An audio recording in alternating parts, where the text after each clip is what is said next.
Captain, we have them! We've established Transporter Lock, the Star Trek podcast. Join Ken and Sabriel each week as they explore strange new episodes, seek out new plots and new characters, and boldly go where no podcast has gone before.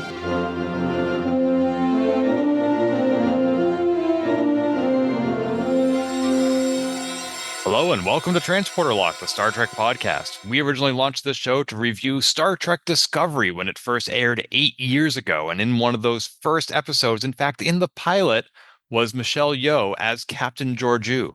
She continued to play that character or a variation thereof on the show for 3 seasons until finally being rewarded with her own spin-off TV series. At least that was the plan.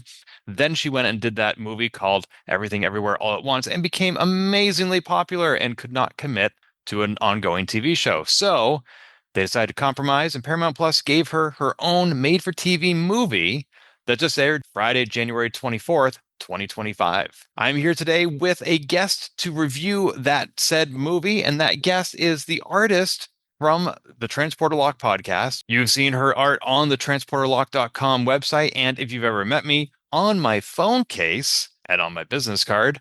And also you may have heard her voice on my other podcast that I did once so long ago, Polygamer. Please join me in welcoming Ambassador from the Allison Prime unaffiliated colony, Allison Holt. Hello, Allison. Hi, Ken. Thank you very much for having me on here. I guess the first time on this one, but nice to record a podcast with you again. Yeah, it's so great to chat with you. We did an audio-only podcast years ago. This is, again, also an audio podcast, but the way we record, we actually get to see each other. And I think this is the first time we've seen each other not in real life. Is it really? Oh my gosh, I think you might be right.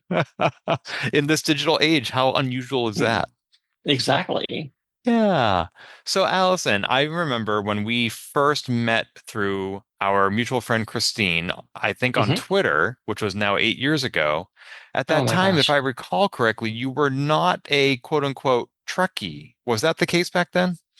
That was the case back then, and I would say it is still the case today. I was thinking about this a little earlier. I would consider myself a Star Trek fan, but I'm not a Star Trek fanatic. I know those are technically the same word, but it's like a matter of degrees, right? I have always liked Star Trek, but I am Gen X, and there was you almost had to pick one or the other, Star Wars or Star Trek, and I was always a Star Wars kid. I like Star Trek, but I've never been obsessed with it.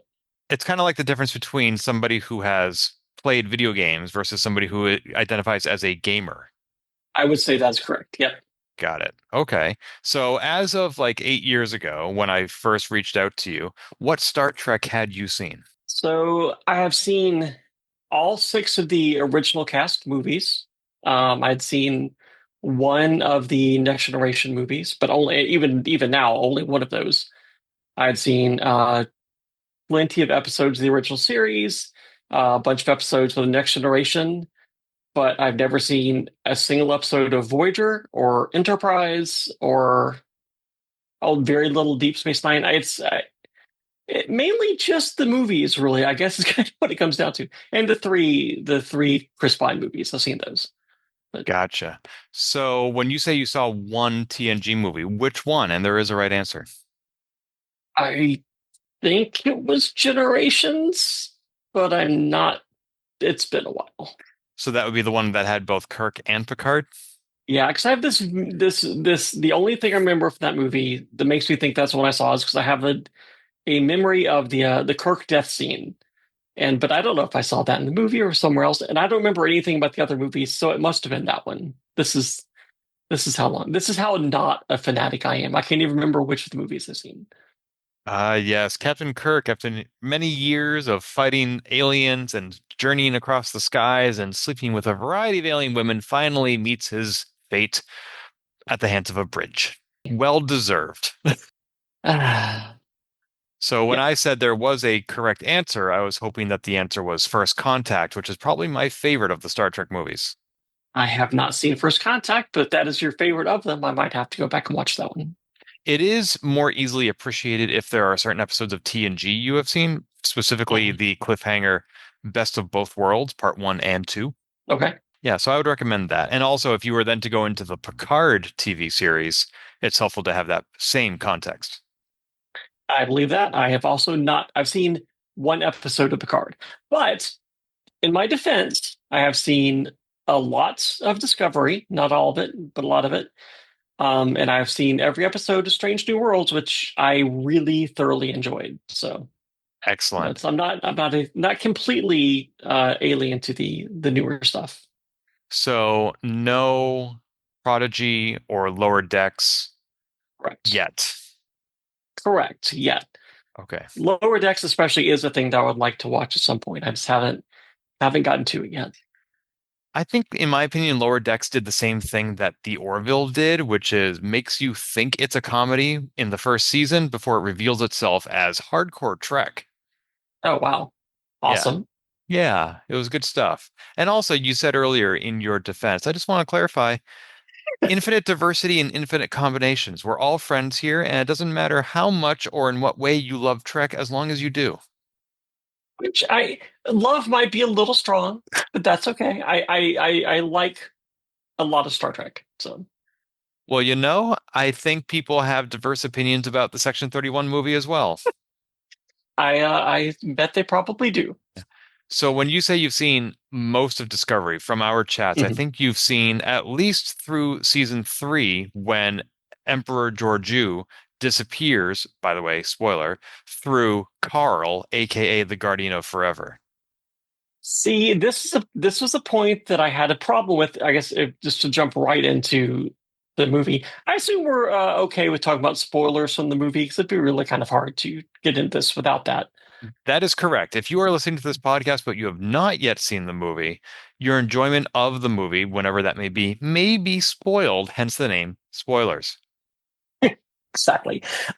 So I've seen almost all of the Giorgio episodes, but I think I didn't see the one where I guess she went back to the her previous timeline. I guess the movie didn't make that very clear, and I was very confused about that.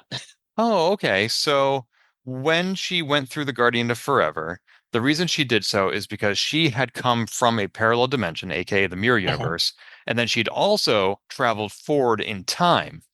And Right. and those two different kinds of transitions were too much for her body to take. And so Carl offered her a way back, and she said, I'm not going back to the Terran Empire. I'm not going back to the mirror universe. He said, I would never ask you of that. I'm sending you back the other way because we have to undo one of these two transitions. Right. So Okay. she went back to the original season 1 and 2 Discovery era, aka the Strange New Worlds era. Right. Okay. That makes more sense. That clarifies a little bit of my confusion from the movie. So thank you very much.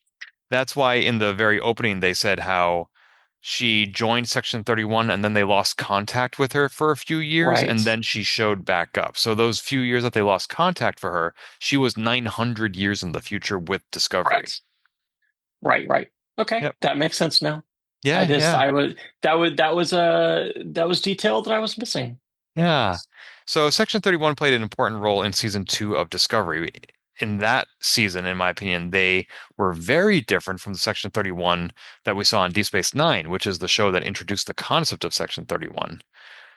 How much of that background did you have? Like, did you know who or what Section 31 was or was supposed to be? Nope. My introduction to them at all was on season. Was that season two of Discovery? You said. I think that was Yeah, after I can't remember the character's name now. Like I went away and came back as part of Section 31. I remember that now. right, But right. I did not know before that. I had never heard of Section 31. Yeah, they're sort of the black ops of the Federation. They do the things that a civilized, evolved society shouldn't need or have to do. Right. A lot of people justifiably complain that it is very much not in line with Gene Roddenberry's vision for the future. And I can see that. yeah, so can I, and I even agree with it, but I don't let that stop me from enjoying it. Gotcha. Yeah, yeah. So in this movie, we have Emperor Georgiou is now running some a scum of hive and villainy, on the Hmm. outreaches of Federation space, and Section 31 needs to recruit her to capture some sort of bioweapon that has surfaced on her station. And the way they introduced the cast at the beginning, like all these funky, cool people that we've never seen before, was in Mhm. some ways similar to a heist movie, like Dungeons and Dragons: Honor Among Yes. Thieves. Yep. And yet it It was wasn't. very much a heist movie, I thought. Was it though? Because there Oh, wasn't, I mean, it started off that way when they were talking about how to get the box, but then it just sort of became an action flick. yeah, no, you're not wrong about that. It was the whole thing just felt a little odd to me, to be perfectly honest. Like that, I wasn't sure. Okay, so I'm gonna get to kind of one of my fundamental issues I kind of had with the movie as a whole. And you can tell me if you had this issue also, because you're much more of a Star Trek person than I am. My problem with the movie, the biggest thing that bothered me was that to me, it did not feel like a Star Trek story.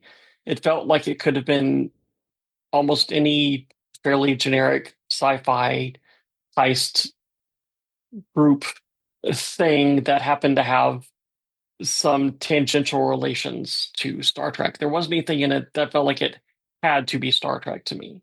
I would agree with that. I mean, we had transporters and we had the mirror universe, but Sure. almost every Star Trek show, and I say almost, but I think it's every Star Trek show features as the main cast and characters the Federation, like Starfleet.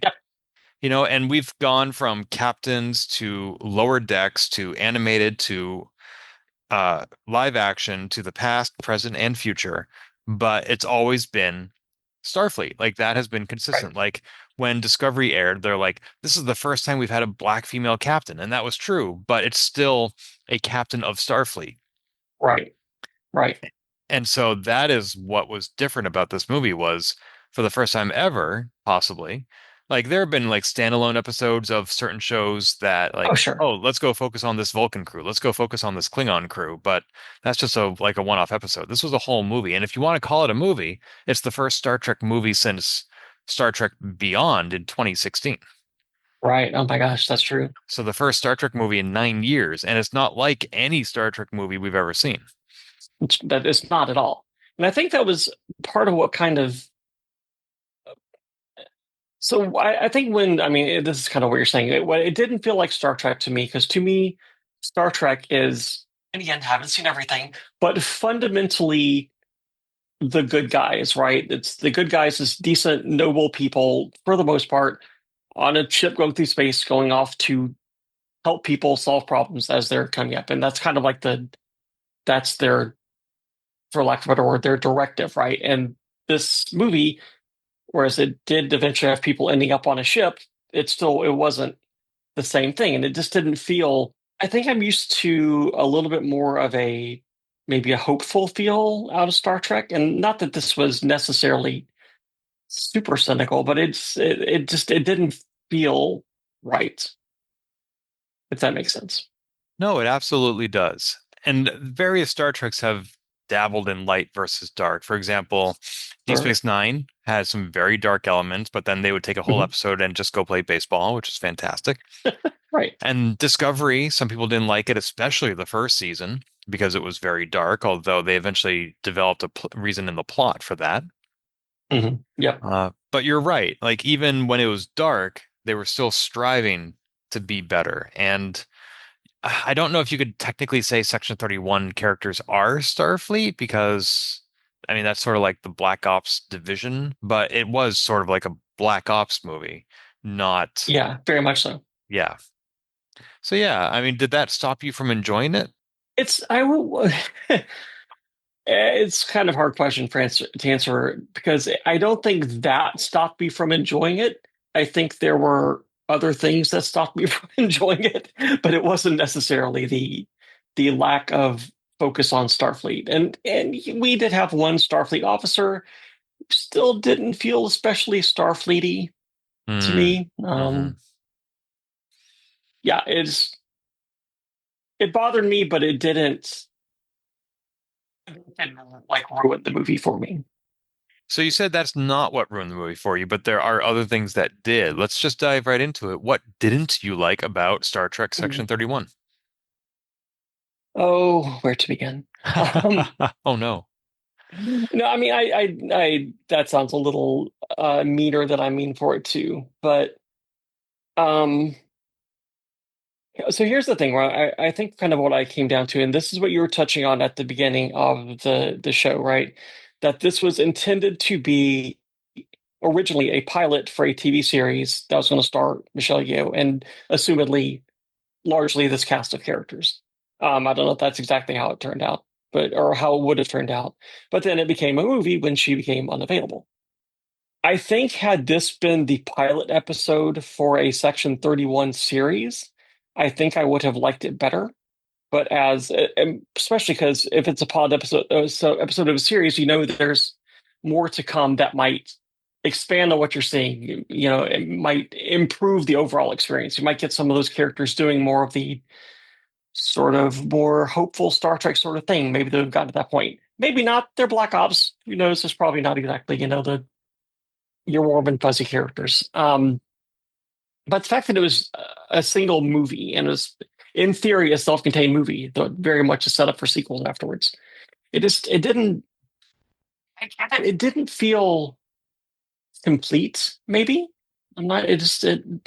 Yeah. It was missing something. Yeah, I can see that. I mean, if you were to go back and watch the first season of almost any Trek, they're not great. The cast and the actors and the characters are still learning how to gel together. Right.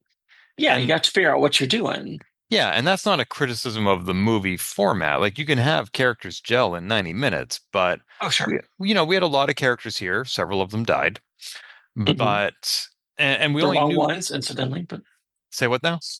at least one of the wrong ones died instantly. But I'm sure we'll come back to that in a minute. One of the wrong ones died.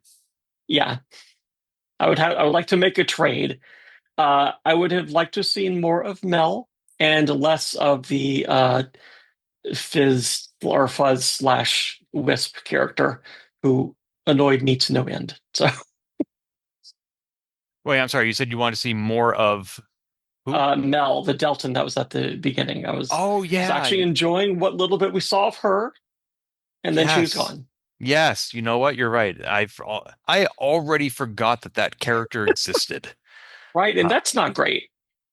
yeah, I mean, because we I know she was there to indicate stakes, right? Okay, any of these people could die at any point. Okay, fine, but no, you're right because Delton played a main role in Star Trek the Motion Picture way back in the 1970s. Mhm. And we really haven't seen a lot of them since then. Like we know that Orions put out pheromones that other alien races find very enticing.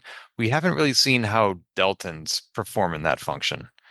Right, And that's not to say that we haven't seen them since the 70s, but they haven't played a significant role, and this would have been a nice opportunity. yeah, and Mhm. but nope. 10 minutes into the movie, she was gone. So Yeah. I did like Quasi, the shapeshifter. he was actually my favorite part of the movie. I'm already kind of preconditioned to like Sam Richardson in pretty much anything that I see him in. So he did have that advantage kind of going in, but he was my favorite character. I was entertained by him more than anyone else. Uh, w Sam Richardson. Now, do I recognize him from? I do, from Werewolves Within. I have not seen that, but he was in several episodes of Ted Lasso season 2 and 3, and he was quite funny to me in those. He was, if you The, remember, what was his name? yeah, so Sam Richardson played the jerk who was trying to recruit people to his Yeah, new soccer team. right. The billionaire from Africa who was wanting to get Sam to come play for him, and then tried to ruin Sam's life. But he was very funny about it, Yeah, and Edwin I enjoyed the Akufo line. was the That was the character. name. Yep, I could remember Edwin. I could not remember his last name. So Huh. I did not even like I know Sam Richardson when I saw him in this movie, I was like, oh, that's the guy from Werewolves Within. But I never would have figured out that the actor from either of those movies was the guy from Ted Lasso, which I also saw. Uh, that was I, him. I mean, it's just such a different character and it's delivered so differently. That's really good. Very much so. Yep. He was also on 2 episodes of Star Trek Lower Decks. Oh, was he? Cool. Okay. Yeah, he played a Bolian Starfleet commander in 2 different episodes. Okay. Yeah, Well, now it's another reason for me to go watch Lower Decks at some yeah. point. Now you said he was your favorite character. Mine, thank you for asking, was Rachel Garrett. Really? She was your favorite? For a Tell couple me of more. reasons. Yes, I would love to go on and on about Rachel Garrett. So, first of all, everybody listening to this podcast, who I assume is a hardcore Trekkie, is going to laugh and mock at me because I forgot what era this movie was set in. Okay. Because everything was so flashy and they had those phase weapon things and they had these really cool looking transporters. And I forgot that like this is a Discovery spinoff, but Discovery is 900 years in the future. This show is in the past. Right. And I spent the first 79 minutes of the movie wondering why this character named Rachel Garrett had the same name as the captain of the Enterprise C as seen in the Next Generation episode, Yesterday's Enterprise. Okay. And it Is took it me so, supposed to be the same character? it is the same character. Wow. Okay. Yes, I mean that would have been obvious to anybody with half a brain who knows TNG as well as I do. Right. Yesterday's Enterprise was a classic episode. It showed basically like so Picard, if, in case you didn't know, sorry if I'm mansplaining. Nope, Uh, not at all. Go ahead. Picard is captain of the Enterprise D, and the Enterprise C was lost in combat against defending the Klingons. Okay. And at the very moment that the Enterprise C was destroyed, or just before it did, it got sucked into a time portal that went to Captain Picard's future. But the act of that happening meant that the Enterprise C was not lost in combat defending the Klingons, which would have been seen as an act of honor by the Klingons and earned Starfleet some cred with that alien race. Mhm. And so without that cred, the future that the Enterprise C showed up in was dramatically different and very dark. Wow. Okay. So the Enterprise C and the Enterprise D briefly coexisted, and then they said, like, Enterprise C, we're sorry, but we need to send you back in time to die in order Oh to my save gosh. the future. Wow. And so they did, and the captain who was the captain of the Enterprise C was Rachel Garrett. And so the character in Section 31 is like when it was 79 minutes in when she said, I have every intention of living long enough to be promoted to captain. That's when Right. I realized, oh, she is going to captain not just any Starfleet ship, but the Enterprise. Wow. Yeah. That's cool. I got absolutely none of that as someone who had not seen the original TNG episode. You know, which is totally fair. I do recommend going back and watching just that one episode, Yesterday's Enterprise. Hmm. And like, if you haven't already watched Section 31, but you're listening to this podcast, go watch Yesterday's Enterprise, then watch the Section 31 movie. Or you can do like I did and just not realize it and then want to go watch Section 31 again just to see this young future Enterprise captain in her prime. That's cool. But okay, so I thank you for that background. I had no idea. Problem is, this is getting into some of these same issues that we have on Discovery, or originally in the first couple seasons, and Strange New Worlds, in that it means that there's certain people whose you already know what their fates are, and they're not going to be they're not going to change on this show, right? If Rachel Garrett has to be on the Enterprise C at some point in the future, and for all the stuff that episode happened, it means she is sort of free of stakes to some degree on this show if it were to continue.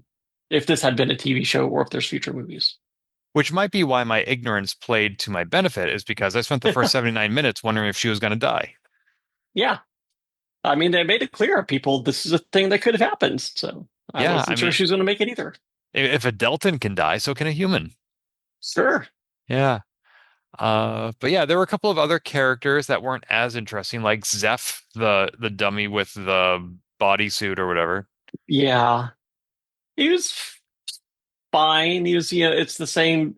As soon as he came on screen, I'm like, hey, it's the guy from Pacific Rim, because he's the guy from Pacific Rim who was Chuck Hansen, I guess was his name.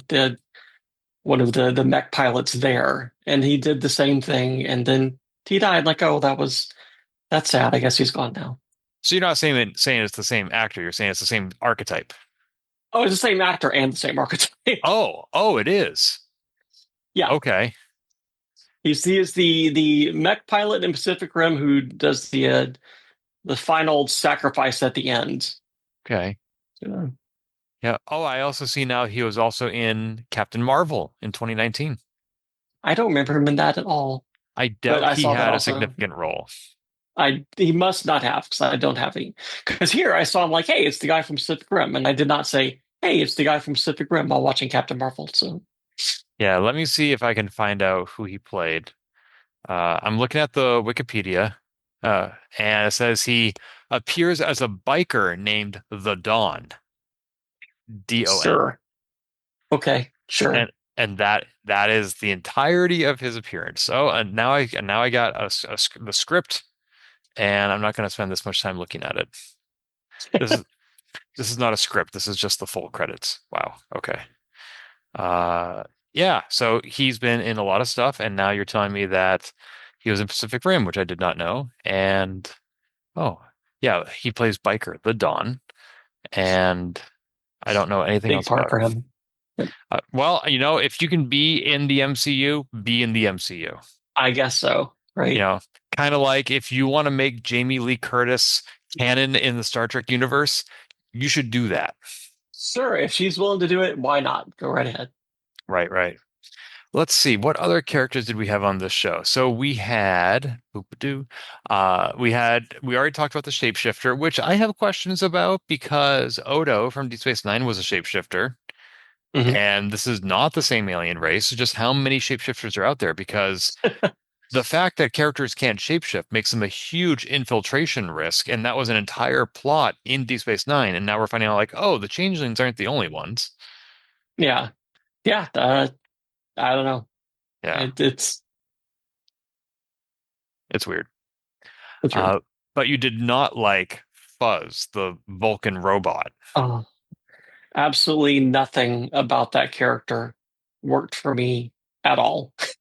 I his look annoyed me. The over the top Scottish accent annoyed me. And actually, I want to go on a bit of a tangent for a second, Ken, if you don't mind.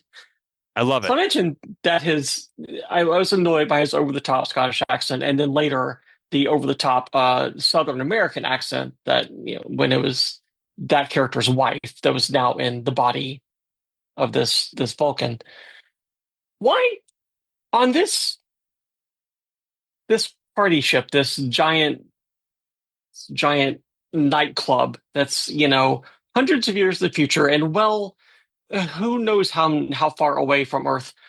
Why do we have people speaking French? Why do we? I know we're supposed to have some degree of suspension of disbelief. I get that, but they're like people speaking French, and this alien picked up on this incredible Scottish accent, and then a Southern American accent, and this song that was very 2025 United States. There's a lot that was like, I know, we're not supposed to get too worked up about this kind of thing. But I got worked up about that, in particular in this movie, in a way I don't normally with Star Trek. I don't, have these problems with other Star Treks I've seen. But that was taking me out of the story.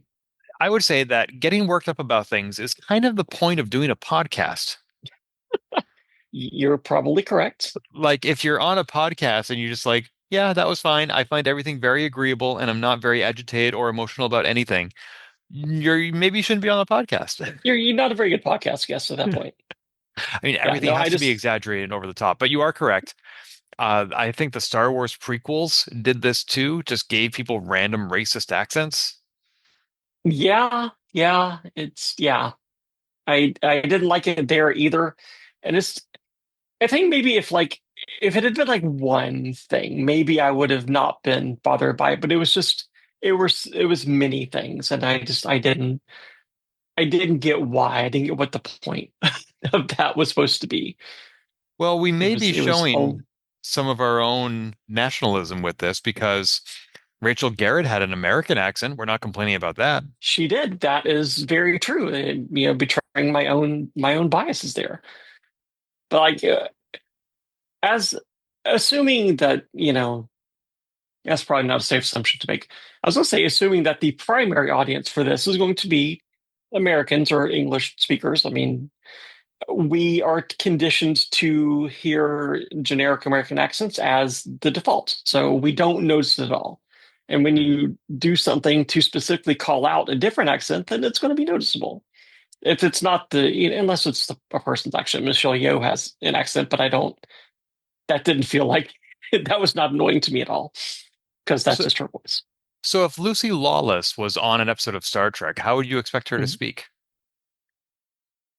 It's a fine question because I have used to hearing her both speaking both American and Australian. So I think it would, I don't know. And by Australian, you mean New Zealand. Okay, New Zealand. Sorry, I didn't know I was technically New Zealand. Um, also, well, here's the thing though. There's also context, right?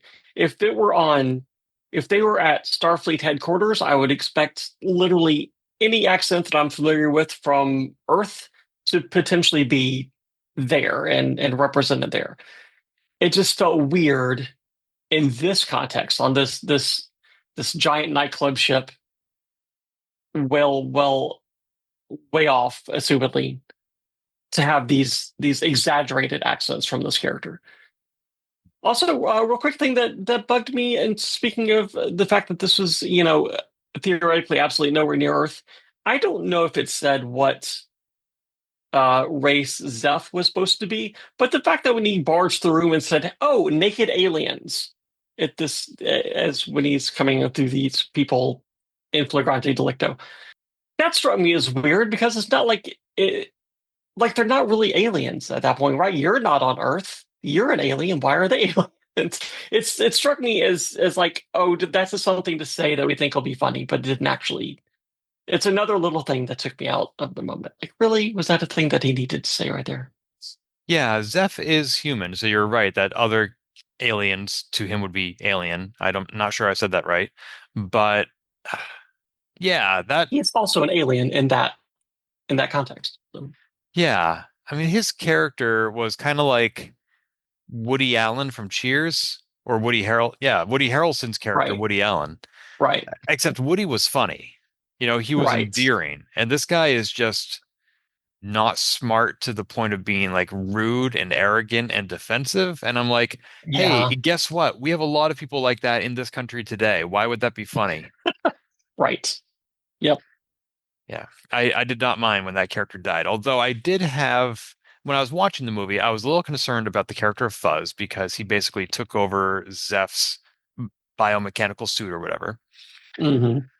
And for a while there, I was wondering, well, that seems like quite a powerful potential that this alien Fuzz has, that he can just infiltrate and take over bodies. But then I belatedly realized, no, it's only biomechanical bodies. Like I was trying to figure out, like, if he's trying to defeat Alok Sahar, why not just take over Alok Sahar's brain? And I'm like, oh, he can't because Alok Sahar is not a robot. He doesn't have implants.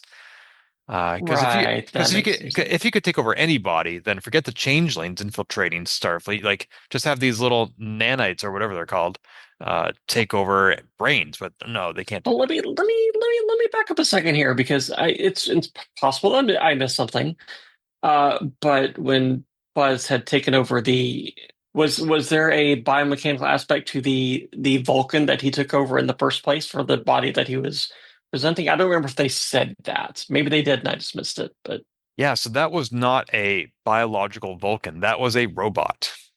oh, it really was straight up a robot. Okay, That's why it had an interesting. autopilot mode. Ah, Yeah, and at so you one totally point, missed that. yeah, that's also why when his wife showed up, she was wearing the same body. It wasn't technically the same Yeah, body, it was a different unit of the same model robot. interesting. Okay. Yep, didn't catch that at all. At one point when Fuzz was talking to Sen, upon delivery of that bioweapon, Sen said, "Congratulations, now you can afford like 19 of these." And Fuzz said, "I Ah. just want one that works." Yep, I that totally eluded me. I'll admit I kind of faded out a couple times during the movie. So it's not in that may not be entirely on the fault of the movie. That one might be on me. Well, So it does make me wonder, like, if Fuzz is going to be at a bar laughing and drinking and doing all this other stuff, why choose a body that looks like a Vulcan? yeah, right. Because we know what Vulcans look like. Because it's something. It's getting back to that thing where this is something of a generic science fiction movie, but we want it to seem Star Trek, and we're familiar with Vulcans, so we'll put a Vulcan in there. Doesn't Yeah. there's no reason that had to be a Vulcan, Hmm. but we know Vulcans. So, Well, let's go through some of the scenes in the movie because we've gone over most of the cast. I mean, well, speaking of the cast, do you have anything to say about oh, Alok Sahar? I actually liked. I liked Omari Hardwick in that role. I would actually, if this had been a series, I think he would have been a compelling lead, and still could be if there are more movies for this. I thought he actually had. I believed the chemistry between him and Giorgio. That all made sense to me. Um, though we haven't actually talked about Giorgio herself. And I'm going to make a confession to you now, Ken. I have never ever liked that character or Michelle Yeoh in that part. And I love her. I love Michelle Yeoh herself.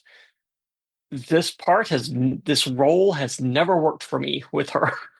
I don't, I don't, it's not that I don't understand it. I see clearly what they're trying to do with her, but it's just, I think her character is too much. I think trying to make her like the most badass, monstrous emperor of the Terran Empire and then bring her into the main universe.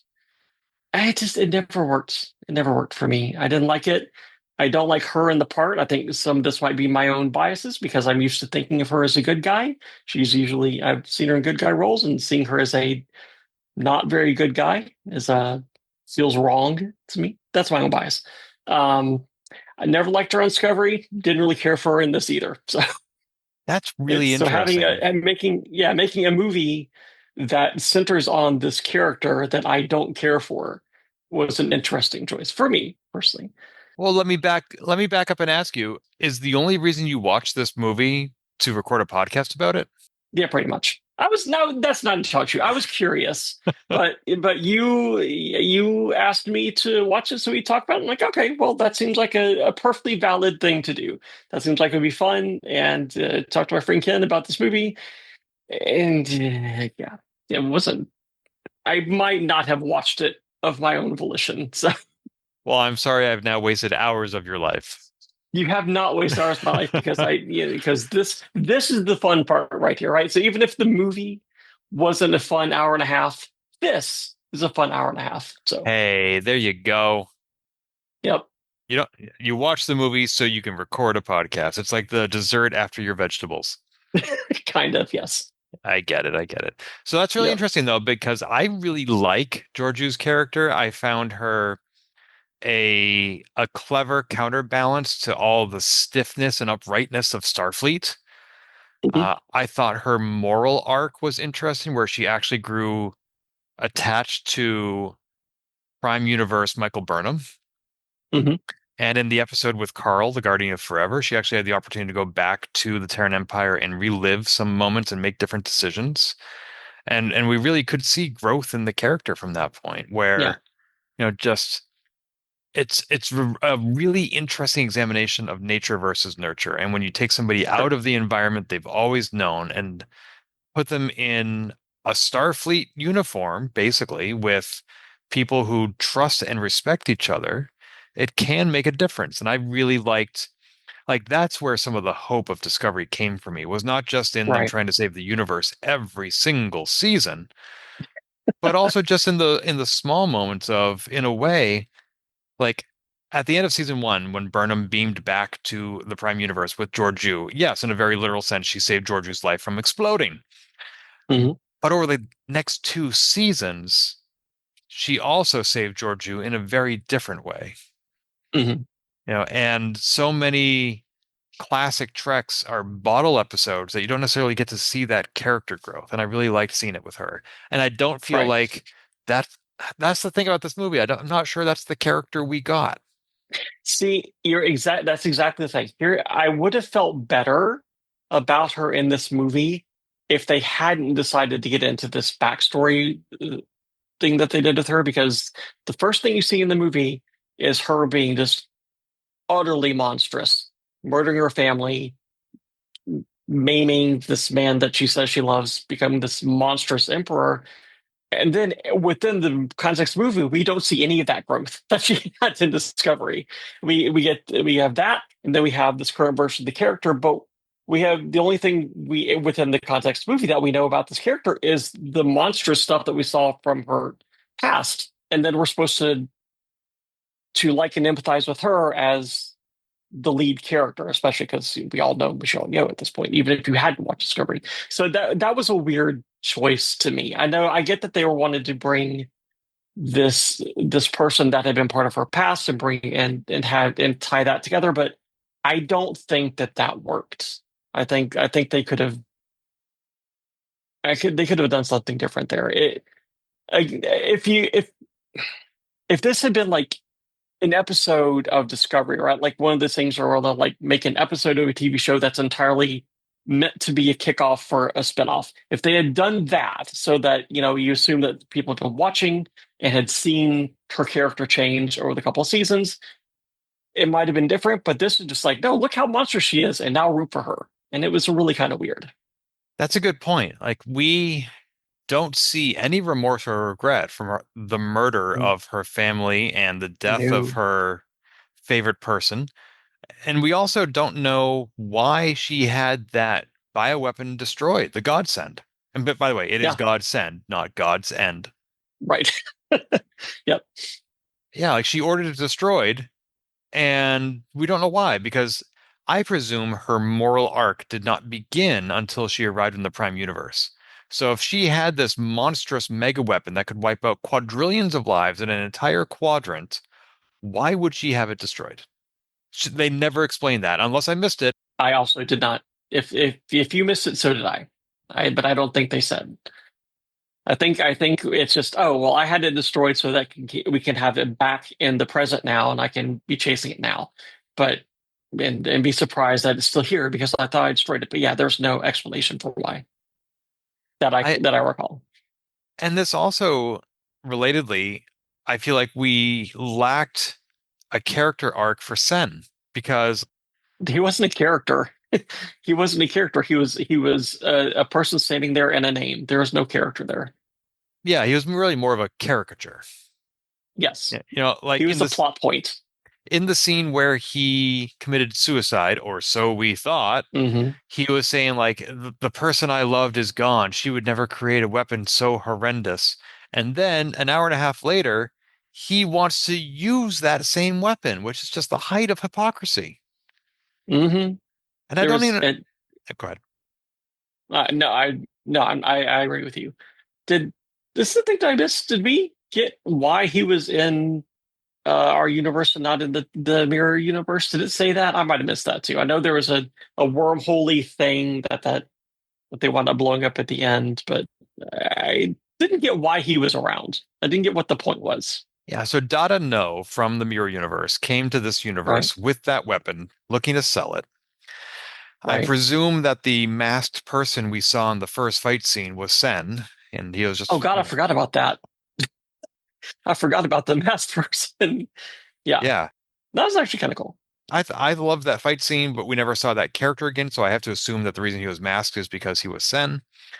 But anyway, That makes sense. So Sen, the Terran Empire in the Mirror Universe is collapsing. They're out of resources. They want to invade this universe, and so they Hmm. follow Data No here to buy his weapon and use it against Starfleet. But that's where I get a little confused because Georgiou said, if anybody kills me, I will detonate this weapon and there will be nothing left to inherit. It will destroy everything. So, how can the Terran Empire want to use the weapon to destroy everything, but also pillage everything? Like, you can't pillage that That which doesn't has make a been lot of sense. destroyed. Yeah, doesn't make a lot of sense. Like, if they're saying that it's just going to destroy, like, sentient life, then okay, then you have the planets, the buildings, the energy resources, etc. But Sure. we don't Yeah, know the that nature might of the make some weapon. sense. Yeah. No, And it also was a MacGuffin. It was, you know what? I had not thought to use that word in this context, but it is 100% appropriate. yep. It was just the thing to drive the plot forward. That's all it was. And in the end, Georgiou detonated it anyway, and it didn't destroy any quadrants. It destroyed the wormhole itself. Yep. I found that Weird. a little too convenient. Yes, I would agree with that. Like I didn't understand because the Georgiou I know, not that I know her personally, would not detonate that weapon in either empire in either universe to destroy quadrillions of lives. Like no quadrillions of lives, no matter Mirror or Prime, are worth Mhm. just wiping out with that weapon. And yet, like, did she detonate it specifically to destroy the wormhole? And how did she know it would have that impact? Because it was in the script. Nah, yeah, there's that. Yep. Huh. Yeah. Well, let's back up a little bit. Yep. We went. So I said I want to talk about some scenes that we're going a little Sure. out of order. We said that we love the fight scene at the beginning. Hmm. So back in the late '90s, I used to read a lot of DC comics, Hmm. and one of my favorite characters was the Martian Manhunter, also known as John Oh yeah. Jones. Hmm. And one Yep. of the things he can do is he can phase, so things just go right through him.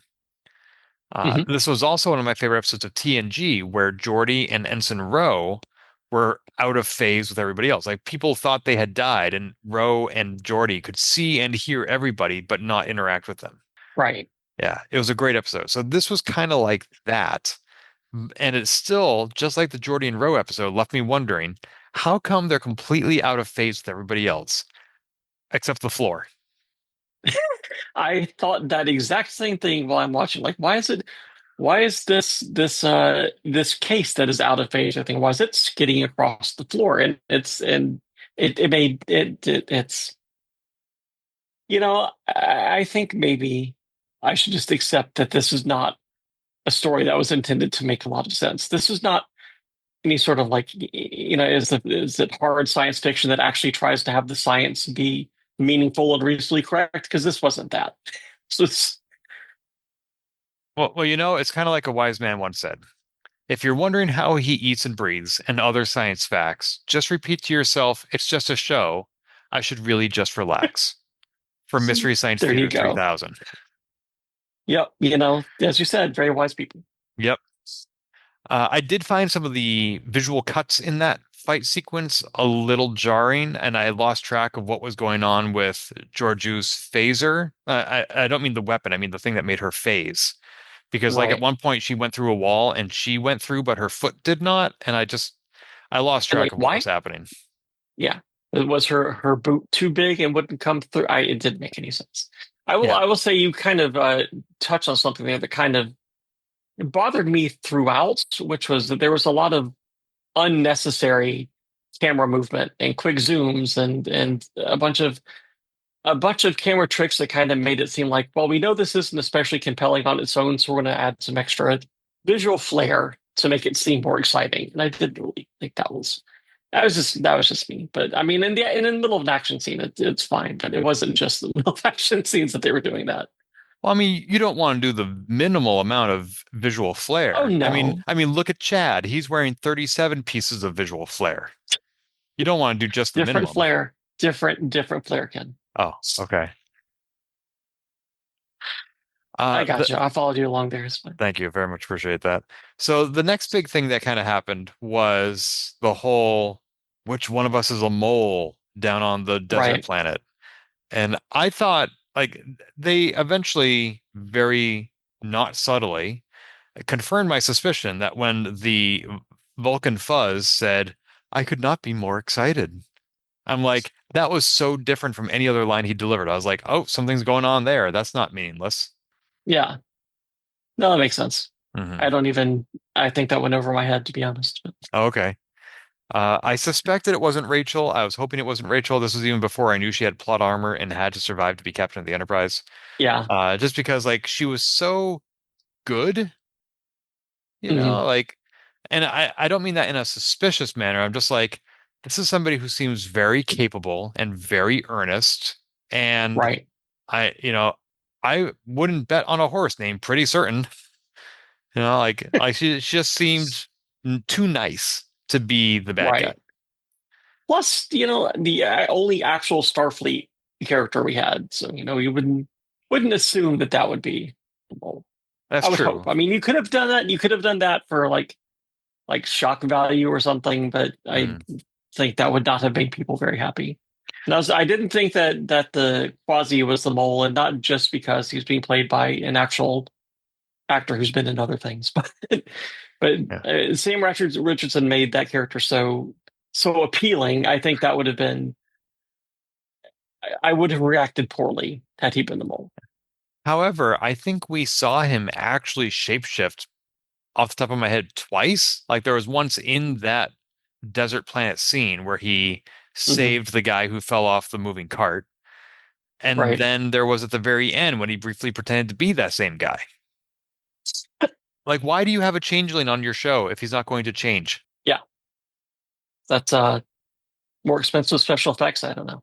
And also, he was somehow the only person immune to the Delton's pheromones, and yet they immediately kill it off the Delton. So, what was the point of this character? He didn't change. He wasn't immune to anything. Anyway, Yeah. I'm just bitter. I Did get you. you? So, did you? I mean, other than not Quasi, did you have a suspicion who the mole was? I figured it was Fizz just because he was so annoying. Hmm. But Yeah, yeah. When they first showed like the human cyborg like what disappeared by himself, mm, and that's when the message got sent. They're like, oh, it must have been him who mm, did it. I'm like, hmm he's not smart enough. yeah, that's true. That's very valid. Like he could not So have done that on his own unless like and somebody else was doing it for him. and oh, also not only okay, saying that Fizz was annoying is an entirely subjective statement of mine. However, he also had a lot of anger issues that they kept kind of coming back to. Not that being angry necessarily means he's a mole, but they were showing him in a negative light repeatedly, so that it wasn't actually a surprise when he was the mole. Well, they were basically playing him up to have a Napoleon complex where he's so small that, and Right. not that Napoleon was small, historical fact, but nonetheless, he's like, oh, small things survive big explosions. And I was like, "Ugh, okay, you're just trying to make up for the fact that you're small." Yeah. Yeah, it was weird how volatile that character was. Like what, and it Yeah. wasn't even consistent. And maybe that's the point of volatility, but whatever. Yeah. Maybe. Yeah. And I don't then know. they got off the desert planet in the garbage scow, and they turned on their Right. tractor beam, and they went right into the final fight sequence, basically. Yeah. I think I wonder if that is. I feel like some of this might have been a consequence of the having had been what intended to be a TV show, and then they tried to expand it into a movie. I don't know if it's like expand into a movie or just didn't cut it down to like TV episode length. But I feel like there should have been more of a climax than there actually was, and yeah, I don't know. It just it didn't fit. It felt like the ending of an episode of a TV show and not of a movie. And I know it's a. I'm not sure that actually makes a lot of sense, but I hope you know what I'm getting at. Like the episode when an episode of TV show ends, unless it's like a season finale, it's not a it's of the scale like of kind of what the ending of this movie felt like. Like it was like I don't think I'm making sense. Yeah, I mean there is a lot of work being done here to set up things, not necessarily to Hmm. conclude things. And Very much so. it's not impossible that we will see more Section 31. For example, there's a wonderful article on the website Screen Rant, which you and I both know Hmm. from having launched the Pitch Meetings channel. Hmm. This article, which I will link to in the show notes at transporterlock.com, says that the best reason for more Section 31 movies or TV shows is Rachel Garrett. They're like, this And I is know you agree with fascinating. that. So. Yeah, well, yes, not only because I mean, I agree with what Screen Rant says, which is two things. One, this is an amazing opportunity to see the makings of a great captain. Hmm. Two, the actor, Casey Roll, Hmm. has is more than capable of leading a film or television show as Rachel Garrett, end quote. Hmm. And two, I liked the way Rachel Garrett was introduced to us on Giorgio's Floating Hive of Scum and Villainy. Right. I thought she wore that undercover cosplay very well. Hmm. I would agree with that. Yeah, I would.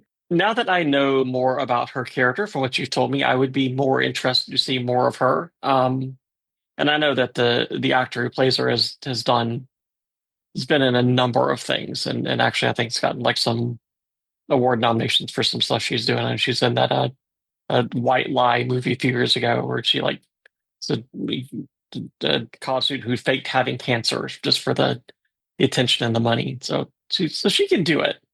She's I think she's a good actor. Yeah, I think if they can, I think they could do something better now that they have everything kind of established.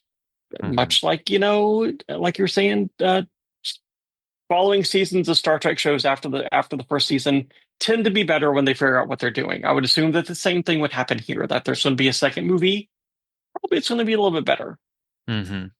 And I just to go back to Casey Roll, the actor from White Lie who Hmm. played Rachel Garrett, especially toward the end of the movie, she started having some great lines and some great action moments, like when she was saying like lock on a missile, and the guy's like, "This is a garbage scout. We don't have missiles. We have garbage." And she says like, "Chaos is my friend with benefits," and she runs off into the garbage and she finds what she's looking for, and she has more great lines while she's in there, like, "I'm a chaos goblin. I love chaos." And I was Never noticed like, that. really? You are Starfleet. You are captain of the Enterprise. You love order. Like, Yeah, as they said at the very beginning, like she has something up her ass so deep it's coming out her mouth or something. I forget the exact right. line, but I'm like, yeah, it was just a fun opportunity to see this And very uptight character embrace the antithesis of herself to positive effect. yeah, to be able to let loose in the way that she's not ever able to as a Starfleet officer. Right, because Section 31, you don't play by the rules. Right. Yeah. So I'd like to Exactly. see more of her. And then there was the final fight where we have to do Alok Sahar fighting Hmm. Fuzz, and we have Philippa Georgiou fighting Sen, and Hmm. Philippa like she hugs him, like that's her special attack. She hugs him. And I guess that demonstrates some character growth too. But again, if you haven't seen Discovery, I well, two things. If you haven't seen Discovery, A, why are you watching this movie? But B, right. you're not going to have the context for why she would ever hug this guy. Like even within No. I will say though, and maybe you are not aware of this, or maybe you forgot or didn't pick up on it, is that before she went through the Guardian of Forever in Discovery to go back into the past, she Hmm. was having like seizures almost. She was having symptoms of this parallel jumping that she'd been doing. Hmm. And in these seizures, if you'll call them that, she was having flashbacks to her life in the Terran Empire. And one of those flashbacks she was holding a dead, bloody body and crying the word Sen. Okay.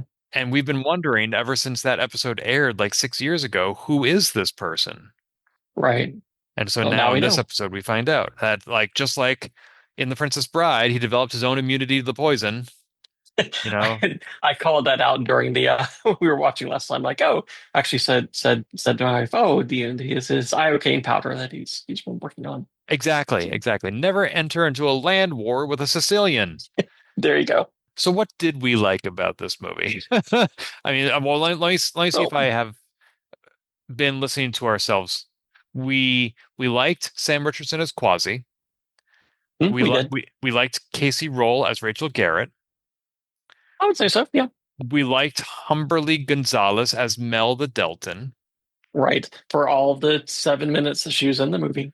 We liked the fight scene using the transphasic conducers or whatever you want to call them in the beginning. Hmm. Yep. Anything else that we liked? I did mention that I liked Alok Sahar. I thought he was actually a pretty cool character, and I did like the chemistry between him and Philippa. That's true. Yeah. Um, that felt very natural in a way that a lot of her character doesn't feel very natural to me. That was like oh no, I can totally buy that. That chemistry is happening there. Also like So it sounds like we liked at least half the cast. I mean, we didn't like Zeph who died, but we did like Mel who died. yeah, Like I we didn't like hate Zeph. He was just he was there for comic relief and then to be gone. So, yeah, I guess. So there were things in this movie that we liked. I mean, I know the internet's giving it a lot of hate, and I'm not going to go on record as saying I hated it. mhm. Like uh Sabriel, the founding co-host of this show, texted me to say that, it's basically a cheesy action flick and watch Yep. it as such and don't watch it again and you'll enjoy it. Okay. Yeah, I think if it is one of those disengage brain and just like she said, take it for what it is. Yep. I tried to do that. It's like I've been saying that I just kind of kept getting pulled out from little weirdnesses, but that's okay. Yeah. Yeah, I watched it just today. We're recording on Sunday, January 26th, 2 days after the movie aired. I enjoyed it. I have some stuff going on in my personal life that's making my schedule very tight right now, so I felt a little rushed to watch it. I actually Right. watched the first three transmissions, as they called the chapters, and then it Hmm. says at the very end, 3 of your Earth weeks later, and I actually had to leave and go do something else for an hour or two, and then come back and just watch those last few minutes where it's like an Hmm. epilogue. I found it surprising that Section 31 would watch their debriefing from Jamie Lee Curtis in the main bar instead of in a private room. It's a little weird. I hadn't even thought Yeah. about that, but no, you're right. That's a little weird. Yeah. And then the whole bar turns out to be a ship that can just fly away, which is vast and large and able to, wow, Hmm. okay, whatever. Sure. Okay. Whatever. Um, but yeah, like Giorgio apparently has her own floating star base that is also a starship, which is quite impressive. Yes. Very Yeah. much so. And maybe we'll see in the future. I was kind of hoping we would see some Strange New Worlds or Discovery crossovers in this movie because Discovery is now off the air, and I will take any more of them that I can get. Uh, Right. Well, uh, so let me. Okay, so on this point, since we were talking about timelines earlier, yes. so if they sent Giorgio back to the time that she left from, that is concurrent with Strange New Worlds. Is that correct? Because Pike was on Discovery for a year and then went off Strange New Worlds, so it should be reasonably concurrent. Right? Is that correct? Yes, we don't know how much time has passed between when she Sure. went back through the Guardian of Forever and when this movie started. Right.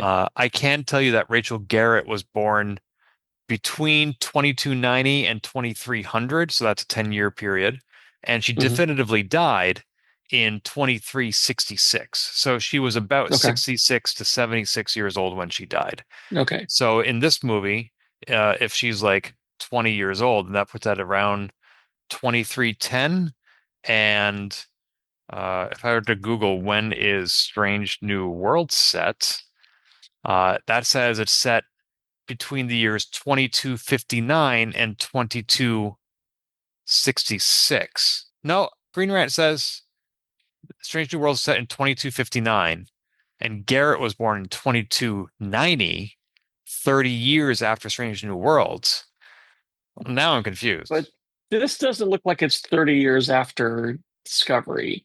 No, Georgiou doesn't I look mean, she 30 doesn't years look older. 30 years older. No. Yeah.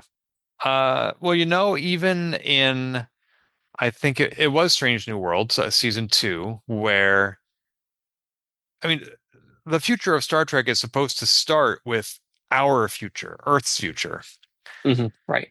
And clearly we have diverged significantly from the original timeline that was plotted in the 60s. Right. And so in That's Strange an New Worlds, understatement. yeah, yeah.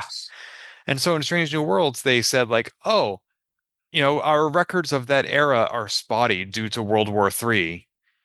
This was supposed to Sure. happen 7 years ago, but it's happening now instead. Hmm. So it's entirely possible they just said, "Hey, let's throw Rachel Garrett in there. It'll be cool." I think May that's exactly what happened. Yeah, maybe the timeline doesn't exactly work out. But wait a minute, Oh, if I were to question. answer, So we're talking about timelines, and I know that Alok Sahar talked about being from the 20th century. Did it say where was 20th century from Earth in the 20th century? Because I didn't. It certainly seemed to be that way, but like yeah, like like why do we have another one of the? the eugenics wars were in the early 21st century, predating World War III, which is probably World War III is like early 2060s. Okay, So somewhere in the first 60 got some years, time. That's good. yeah, so somewhere in the first 60 years of this century, there's the eugenics wars, and he says he was born in the 1900s. So he Right. was an adult by the time Eugenics Wars came around. By the way, the start of the memory alpha page for section 31, it says it takes place in the early 24th century, which would be the 2300s. Right. So that is 30 years after. So I think when she went back through Carl, she didn't go back to Discovery's era. She went like 30 years later than that. Could be. We don't actually know, right? So they can, maybe that's exactly what happened. But no Strange New Worlds crossover. Right. They never said in Discovery exactly when she went back, so it could be whatever they want. And if they decided, hey, let's put her in the era where Rachel Garrett is alive, there you have it. Sure, fine. No Strange New Worlds crossovers, no Discovery crossovers, more Section 31 maybe. I would love to know, and I just assume this is not a thing that Paramount Plus can release. I would love to know kind of what the quote unquote ratings for this were. Like how many people actually have been watching it this weekend, or how's it performed? I know like reviews I've seen of it haven't been great, but that's not necessarily the only important thing. And if it got a whole bunch of eyeballs on it this weekend, I would be curious to know that. Yeah, I'm curious as well. That's actually a good question. So I haven't actually read any of the reviews on this. So right Mhm, now I'm pulling up some aggregates.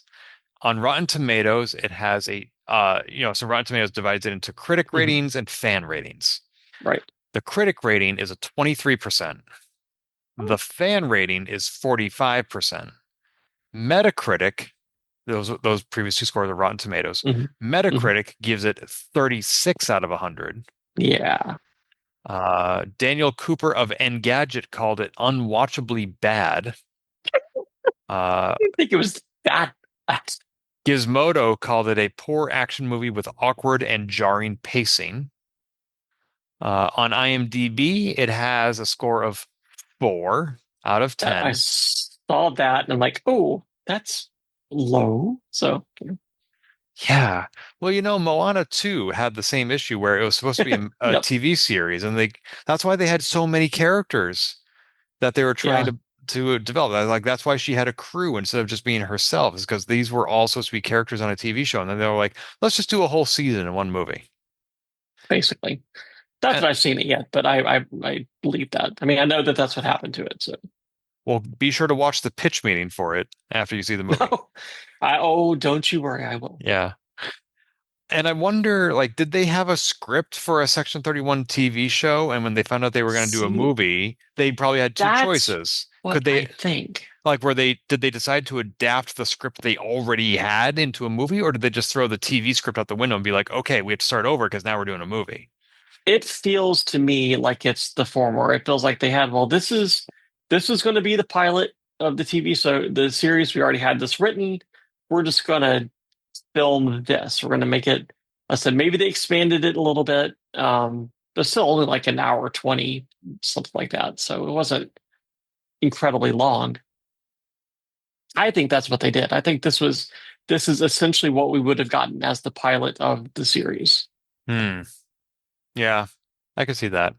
Also, in March of 2024, Yo said she was open to making a sequel if the first film was successful. I'm reading right from Wikipedia here. Mhm. And in October, so that was now 3 months ago, the director said the door is wide open for additional Section 31 stories to be told after the film's release. So, as you and I well know, there's a difference between critical reception and commercial reception. Correct. And your first question to me was how many eyeballs were on it, which is a Right. very important metric and maybe the only thing that studios care about as opposed to Metacritic and Rotten Tomatoes. Right. Hey, Moana got, not great critical reviews. Even I think some of the user reviews I saw weren't fantastic, and yet it was like one of the biggest movies of the year. So, it Yep. doesn't matter what we think as long as people are watching it.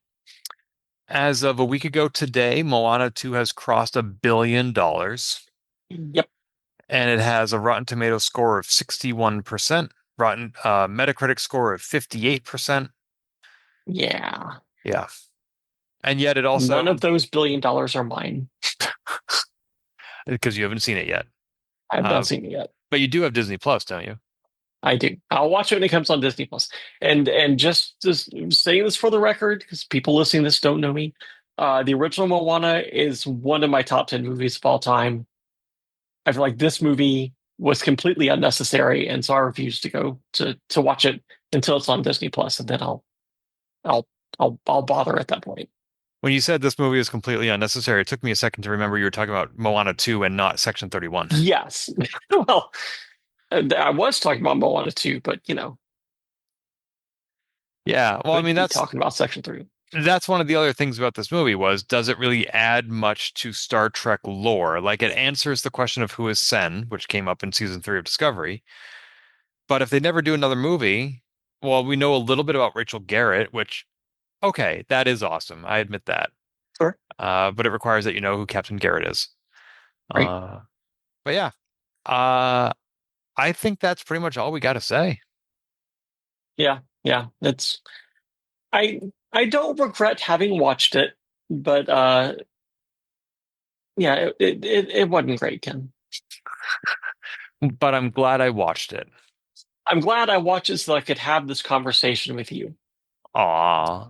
And see, here you are. I'm not a Trekkie. I don't know if I should go on Transporter Lock, and we've just chatted for like an hour and a half. Well, I can talk about anything for I need to get there. I'm going to take you up on that. Run my mouth and pretend like I know what I'm talking about. And if people do want to hear you talking, where can they find you online? Are you on Blue Sky or Mastodon? I am on Blue Sky. I'm just Alizon, ALLIZON .bluesky.app, I guess it is. That's pretty much the entirety of my social media at this point here in late January 2025.